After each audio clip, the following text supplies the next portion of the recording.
Hey, what's up guys, how is it going? Welcome back to Meditone TV. Welcome back to another brand new reaction video on this channel. So in this video today, what we're going to be watching, what I'm going to be reacting to is a video titled Tinder Horror Story. So without further delay, let's jump right into this video.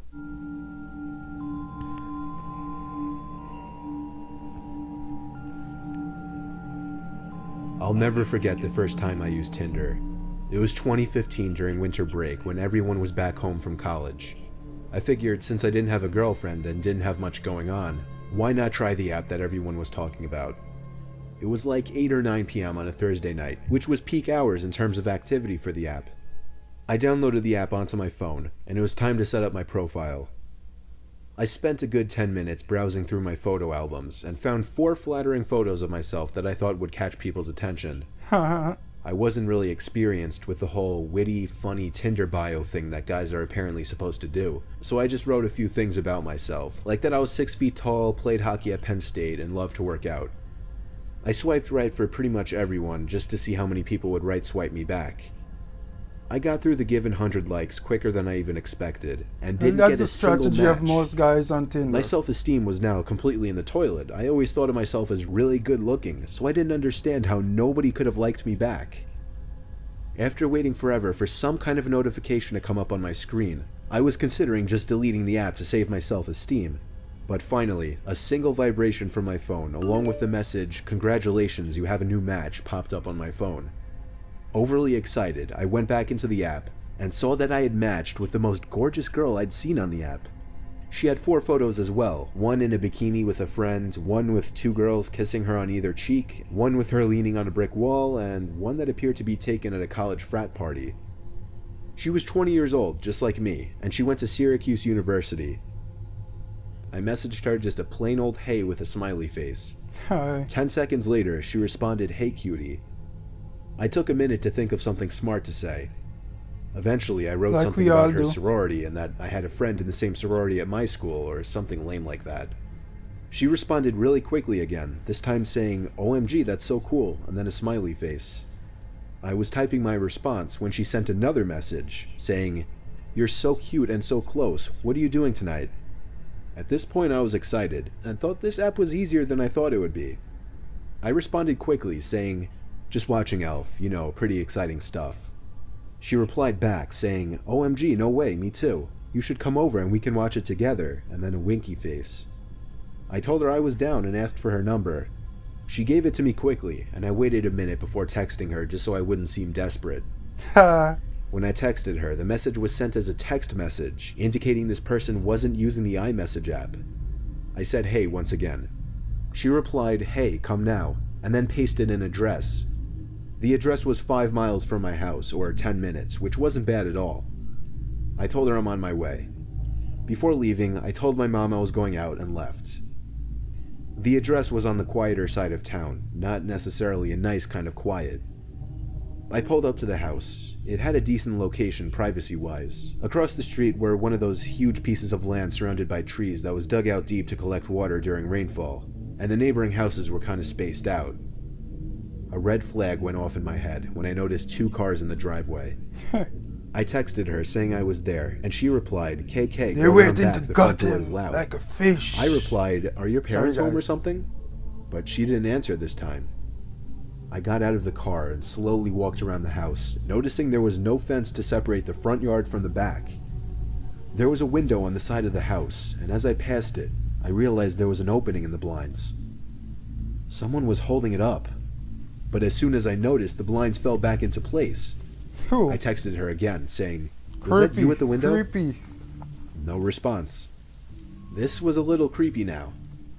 I continued walking slowly to the backyard, thinking that I could hear sounds coming from back there. For example, the brief sound of a yard chair scraping against the concrete. Jeez. I became so nervous to turn that corner into the backyard that I froze at the edge of the brick wall, and just ever so gradually poked my head around the corner to see if anyone was in the backyard. As far as I could tell, nobody was back there, so I walked to the back door. It was a really old sliding glass door, so I could partially see into the house. Another thing I realized just then that raised more red flags: not a single light was on in the house. You know what, I told myself I'd text her one more time, and if she didn't respond, I was out of there. Come on, you can't be that I took desperate. out my phone Just and get texted out her of there saying, already. "I'm at the back door, where are you?" She responded within 10 seconds, saying, "Come in." I wasn't comfortable entering that house. I decided to call her for the first time, but after entering the number, the screen said Text Now audio call. Text Now is one of those iPhone apps that allow you to use a fake phone number for calls and texts. That meant this whole time, whoever this was using a fake phone number. However, the most disturbing part of this was when I heard the sound of a ringtone coming from right behind the glass door, as if somebody were leaning against the wall, hiding. And now as I looked more closely into the house, I could see the glow from a phone screen right next to the door, which confirmed that somebody was hiding there. Jeez. I didn't run. I tried to draw as little attention as possible by simply walking back around the house in the opposite direction I came from to avoid being seen through the door. When I was out of possible view, I ran full speed to my car and drove home. I didn't check my text until I got back home. I had 15 new messages waiting for me, about 12 of them asking, "Where'd you go? Why'd you leave? Come back," and so on. The last 3 were more disturbing though.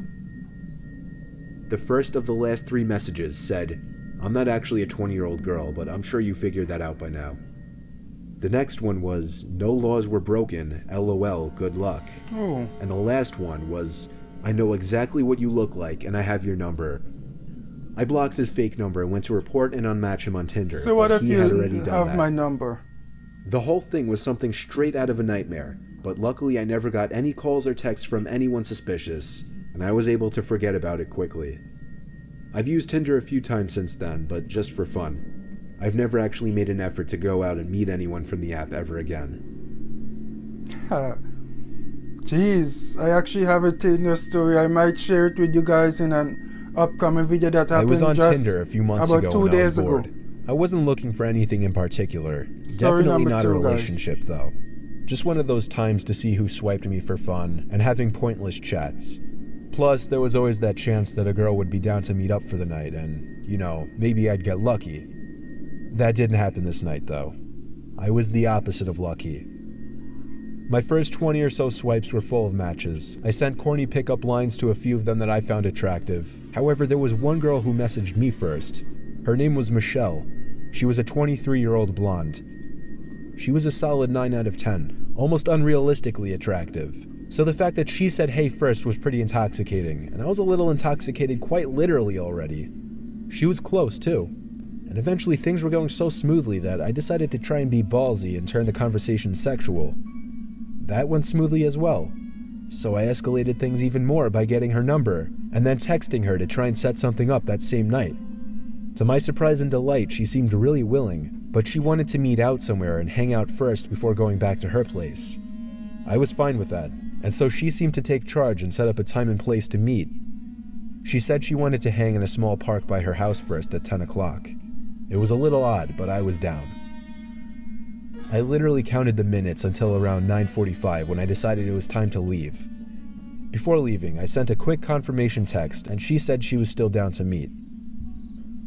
The drive to this small residential park was maybe 10 minutes, so I got there a little early. I walked over to the swing set, the exact point where she wanted to meet. I didn't want to let her know I was early because I thought that might make me seem needy or anxious. So I waited until exactly 10:02 on the dot to text her saying I was there. This was when she stopped responding.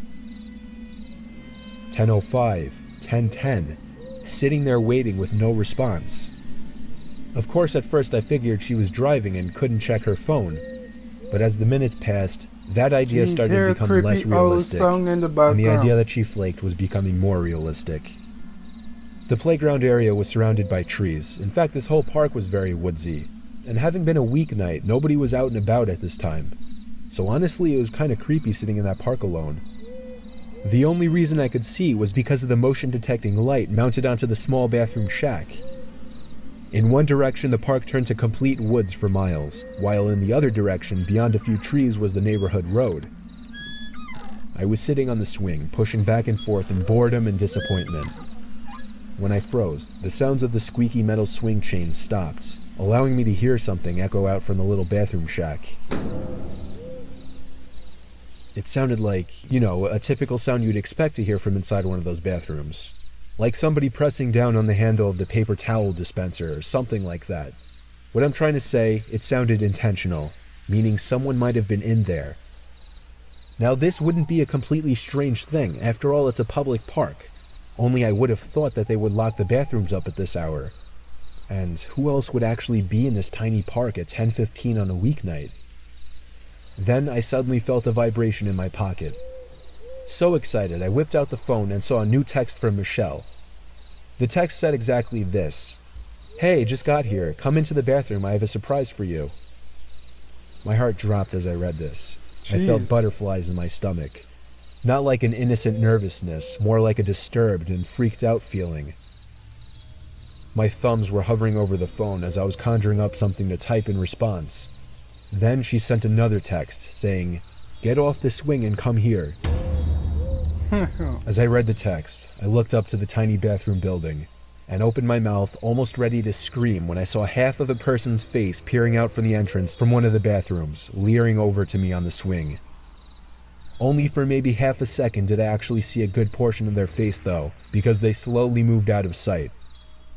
To be honest, in the heat of the moment, I couldn't even tell if it was a male or female. But I knew something bad was going on, and I knew I was disturbed as hell by this situation. So I got off the swing quietly and tiptoed away from the playground. When I was far enough away, I ran for it back to my car. That run back to my car itself was one of the most horrific experiences of my life, because I had the constant fear of somebody chasing me in the back of my mind.